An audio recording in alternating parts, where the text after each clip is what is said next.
Good morning, students. Next question. Two electric heaters have power ratings this and this at voltages V. They are connected in series to a DC source of voltage this. Find the power consumed by the combination. Will they consume same power if connected in parallel across the same source? देखिए यहाँ पे सबसे पहले हम बना लेते हैं दो इलेक्ट्रिक हीटर जिसकी power rating P1 P2 at voltages V1 है। आप लोगों ने देखा होगा कि अक्सर हम क्या करते थे ऐसे क्वेश्चंस में, मान लीजिए मेरा हीटर है, ये हीटर का फिलामेंट है हमारे पास, ये हीटर ऐसे ही होता है ना, तो इसकी पावर कितनी है P1 पावर है एट वोल्टेज V। तो हम ऐसे करके लिखते हैं, याद है 220 वोल्ट, मतलब अगर फॉर एग्जांपल अगर मैं इसको लिखना चाहूँ मैं ऐसे भी लिख सकती हूँ कि इसका सपोज पावर 100 वॉट है और वोल्टेज 220 वोल्ट। मतलब ये किसके लिए बना है, ये फिलामेंट 220 वोल्ट के लिए बनाया गया है। और कितनी पावर लेगा ये, 100 वॉट पे चलता है ये, ठीक है। इसका मतलब ये हुआ, this is just a meaning, है ना। तो सिमिलरली हमारे पास दो पावर और दोनों के दोनों V वोल्टेज पे चलते हैं, मतलब उसका वोल्टेज कितना है V। ओके, तो मुझे क्या, तो अगर मेरे पास ये P1 है, वोल्टेज V1 है, तो क्या मैं इसका R1 निकाल सकती हूँ। R1 तो फिक्स होगा, रेजिस्टेंस इज फिक्स्ड, राइट। तो P क्या होता है, P होता है V²/R। और क्योंकि इसका जो पावर है ये P1 है तो इसका रेजिस्टेंस कितना होगा, R1, voltage V। Similarly I have another filament, let's say ये वाला है मेरे पास, एक और फिलामेंट है। ओके, अब ये फिलामेंट जो है इसका पावर इन्होंने कितना बोला है, इसका पावर उन्होंने बोला है P2 end voltage is same voltage पे ये भी ऑपरेट होता है V वोल्ट। तो इसका भी हम निकाल सकते हैं, that is P2 is equals to V²/R2। Power अलग है, रेजिस्टेंस अलग हो जाएगी, ठीक है।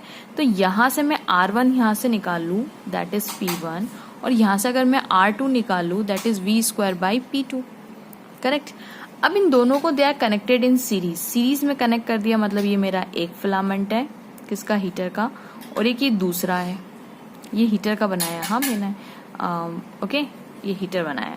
इसका पावर कंजम्पशन P1 है, रेजिस्टेंस R1 है, इसका पावर कंजम्पशन P2 है, रेजिस्टेंस R2 है, ठीक है। Are connected in series with a DC voltage V। अब इसको किससे कनेक्ट कर दिया गया है, DC वोल्टेज से कनेक्ट कर दिया गया। कितना वोल्टेज, अब इसका भी कितना है, V है, ठीक है। अब देखिए इसके अक्रॉस जो पावर ड्रॉप होगा, इसके अक्रॉस भी पावर ड्रॉप होगा, दैट्स अ डिफरेंट स्टोरी। अब हम उसमें नहीं जाते, मतलब हमें कुछ तो दिया हुआ ही नहीं है, हम जानते हैं यहाँ पे करंट इन दोनों में सेम बहेगा क्योंकि सीरीज है, पर वोल्टेजेस आर डिफरेंट। तो हम क्या करते हैं, रजिस्टर, क्योंकि क्वेश्चन में रजिस्टर का कोई जिक्र नहीं, इसलिए रजिस्टर आपको हटाना पड़ेगा। तो मुझे पता है ये दोनों अगर सीरीज कॉम्बिनेशन है तो मेरा सीरीज कॉम्बिनेशन क्या है, सीरीज कॉम्बिनेशन में R इक्विवेलेंट जो होता है वो R1 प्लस R2 के बराबर होता है, करेक्ट। अब what is R equivalent, R equivalent का मतलब है इन दोनों को मिला के। तो R इक्विवेलेंट ये दोनों जब मिल जाएंगे तो एक कंप्लीट R इक्विवेलेंट बना लेंगे, R1 प्लस R2 मिलके। अब वो R इक्विवेलेंट किसके बराबर होगा, मतलब इसका जो मैं इक्विवेलेंट अगर बनाऊं तो मान लीजिए ये R equivalent connected with a battery और ये वोल्टेज सोर्स V। तो ये कितने किसके बराबर हो जाएगा, ये हो जाएगा V², क्योंकि वोल्टेज हम V दे रहे हैं, V²/P, क्योंकि R को यहाँ पे कर देंगे तो P। तो ये कितना हो जाएगा, P टोटल हो जाएगा, total power consumption by the both this plus this, तो ये P टोटल हो जाएगा, ठीक है। अब मैं इस R इक्विवेलेंट की जगह रख देती हूँ, R इक्विवेलेंट की जगह रख रही हूँ, okay, V²/P total,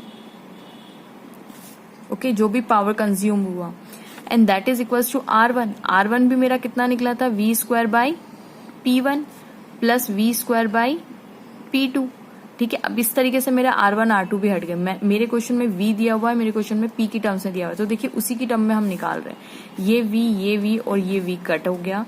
then answer is power total is equals to 1/P1 plus 1/P2 के बराबर हो गया।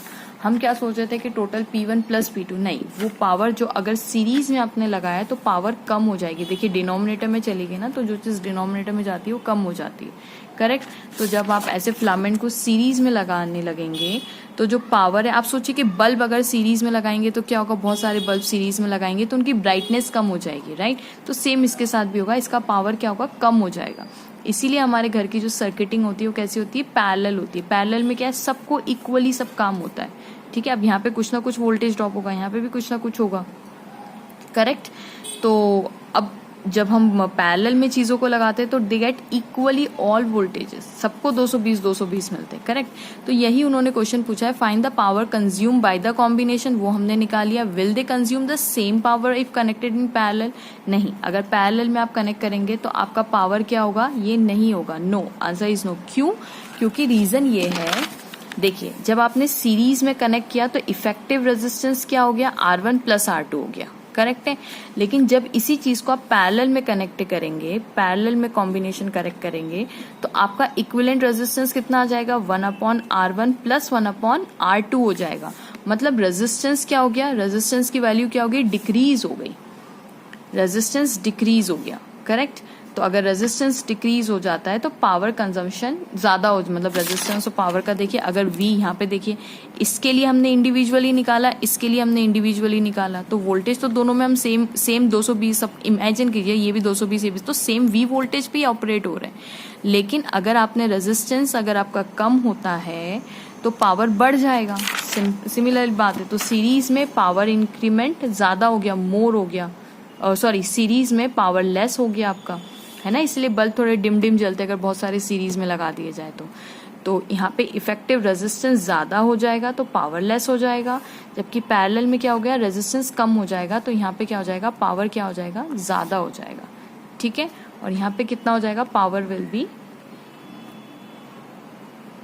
लेस बिकॉज इफेक्टिव रेजिस्टेंस या इक्विवेलेंट रेजिस्टेंस इज मोर। यहाँ पे क्या लिखेंगे आप आंसर, इक्विवेलेंट रेजिस्टेंस क्या हो जाएगा, पैरेलल में लेस हो जाएगा, so power will be more. Okay, hope आपको वीडियो पसंद आएगा। Please don't forget like, subscribe and share my channel.